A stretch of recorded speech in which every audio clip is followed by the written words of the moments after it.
And Pete Prisco is with the Saints today at camp. Pete, you took in practice this morning, and you were buzzing about the way that defense looked. And that defense has really carried them the last couple of seasons behind Dennis Allen, who's now the head coach. What did you think today?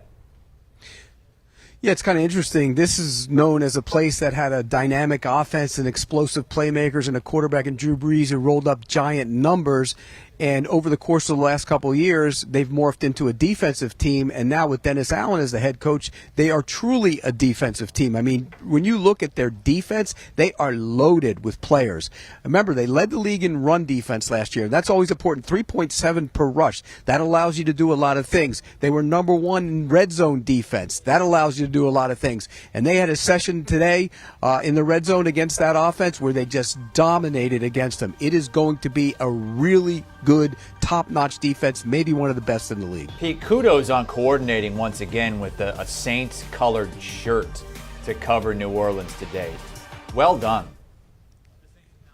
It's yellow, by the way. It's not gold. It's great. yellow. We got the logo on the screen. It's basically the same color as the logo. I'm not saying it's bad. I'm saying Pete, you look great. You look good, Pete. Pete, you do look great. You look fantastic. Hey, and I'm at the mouth of the Mississippi, just like you said, right, Chris? You went a long way to get to that, by the way. Yeah, we'll be redoing that open, I think, so they won't know what you're talking about next hour when they watch. Hey, if the Saints are going to challenge the Bucs in the NFC South this year, it is going to be a job for Jameis Winston, presented by Jiffy Lube. Pete, Jameis had this team off to a 5-2 start last season before the injury. What are you expecting from him this season?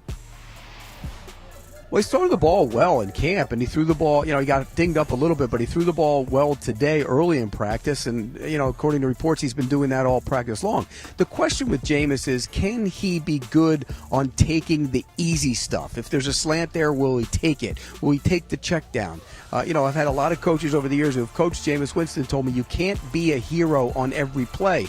And that's something Sean Payton pounded into him. That's something that this team needs to pound into him because you can't take the big shot all the time. I love the fact that he loves to do it, and he's put up some big seasons in terms of yards, but he's also made a lot of mistakes. So if he can cut that down, they'll be fine because there's a lot of playmakers around them. And, Michael Thomas, they're hoping he's one of those playmakers. Hasn't played in close to 2 years and out of practice once again, a hamstring injury. What are you hearing about his status with the season opener 2.5 weeks away? Well, they think he'll be ready for the opener, but you never know with one of those soft tissue injuries. And this is a guy that hasn't been on the field. And, it was early in practice. He was back practicing and doing some really good things. They were excited about him, but here he is again. He's not on the field. He has to be on the field to be a productive receiver. When he is, he's a good player. And by all reports, he was really good early in camp. So if he's there, number one wide receiver. If he's not there, that leaves a big hole, although they are deep at that position. When you think about this, the guys who played last year, they're going to be the down the line receivers. That tells you, Chris Olave, Michael Thomas coming back, Jarvis Landry. It's a good group. Ideally, he is there as the number one wide receiver. And ideally for the Saints, Alvin Kamara is there all season long. And I'm not just talking about injury. He is still facing a suspension for an alleged assault at the Pro Bowl. That's totally up in the air. We don't know what's going to happen with that. But missed 4 games last season with a knee injury, back to health. How's he looking in camp? He's looking like the guy from a couple years ago, to be honest with you. He showed some real pop, some real burst. And, last year when you put on the tape, they had some problems on the offensive line, but he didn't look like he was the same guy. I think he's back to that guy this time around. He's going to be a playmaker, catching the ball in the passing game. You know that. But Sean Payton always tried to save him for late in the season, tried to limit his carries. I think they might give him more carries between the tackles this year, which I think is a good thing. He needs to carry the ball more between the tackles because he is such an explosive runner. So look for more carries, and again, look for him to be really effective in the passing game. Pete, you're not one of our insiders, so we're going to take this for a grain of salt. But where are we at right now with the suspension, whether or not it's going to happen this season or next? I think it's going to happen next season, to be honest with you. This case, they've already had it pushed out. It probably gets pushed out until after the season, and then I think the suspension will be based on the case. So my gut feeling and just some things I'm kind of anticipating and hearing is I think it gets pushed out to after the season. I think the suspension will happen next year. Okay, now to our top story, Taysom Hill. How did he look today? Is he still lining up at tight end? I know you love the gimmick. hey, he's playing a position that he needs to play. He's now a tight end. Didn't I say that all along, Chris? I said he wasn't a quarterback. He was the gimmick. And he's actually done a good job as a tight end. And that's a position where they have some concern. When you look at this team, there aren't a lot of positions of concern. Tight end is one of them. And from everything I'm hearing, he's been really good playing the position. He's adjusted well to it. And he didn't take any snaps as a quarterback. And, you know how I feel about that. I think that's a good thing. New head coach for the first time since 2005. Jim Haslett was the head coach, and they went 3-13 that season. He was replaced by Sean Payton.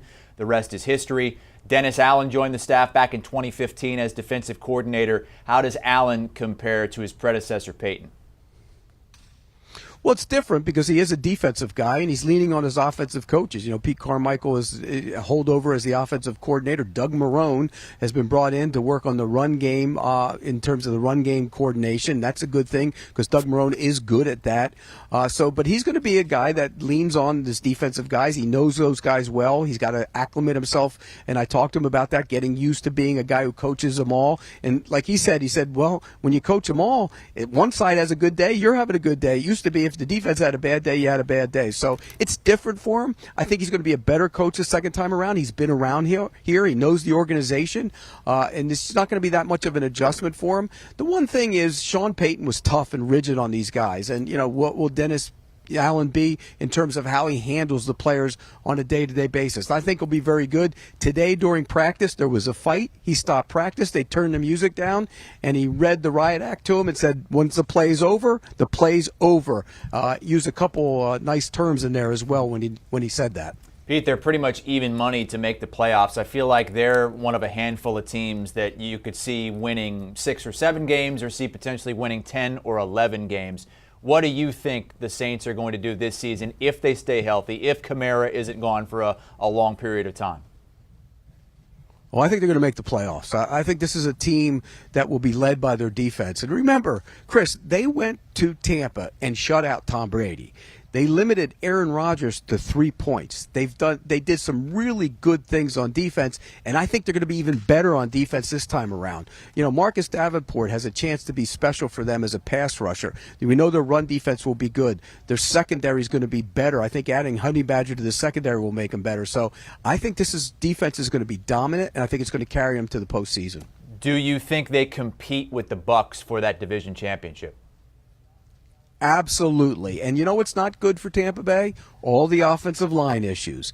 The one thing that the New Orleans Saints have done to Tom Brady and the Bucs is beat him up. They're physically imposing their will on that team. And they did it in that shutout. They'll do it again. And with the offensive line injuries, I think they'll push the Bucs in the division and maybe even win it. 4-0 against the Bucs in the regular season since Tom Brady joined Tampa Bay. They open up in Atlanta as nearly touchdown favorites, -5.5 on the road against the Falcons. The total is 42. What's your pick for week 1? Well, here's the thing. Will Jameis Winston have played by then? They don't know if he's going to play in the preseason open. That means his first game, since the injury, will be a real game. That could be tough for him. But I think they're going to go in there with that defense. They'll limit what Marcus Mariota does in terms of running the ball outside with his legs, and they'll keep him in the pocket with that defense. And I think they'll find a way to cover the number. I'll take the New Orleans Saints minus the points on the road, even though that is a nasty rivalry between those two teams. I've been involved in a lot of those. I've been in stadiums for a lot of those games. They're nasty, but I think the Saints will find a way. I was going to ask, how are you involved in those matchups? Did you have an NFL career I was unaware of, or maybe a coaching career? Yeah, well, I've coached a lot of teams. In fact, I've coached all 32 teams and been the general manager of all 32 teams, if you don't know that by now, Chris. I don't know what Amanda's doing. She's pointing to her nose. What is that supposed to mean? Oh, he's touched every team. Oh, yeah. He's put the special Pete Prisco touch on every team. That's Josh Allen. He touched Josh Allen. And that's why Josh Allen is an MVP favorite this season. Yeah, I did.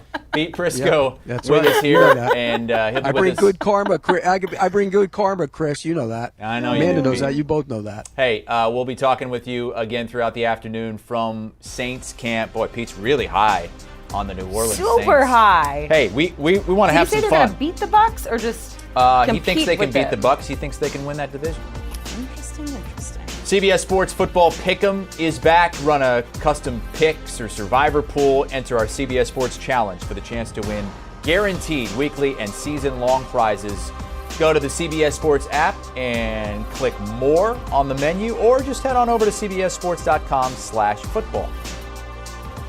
Do you want a sports network that delivers everything that matters about the game? The highlights, the picks, the instant analysis, no yelling, no fake debates, no politics. Hit the subscribe button and never miss a moment.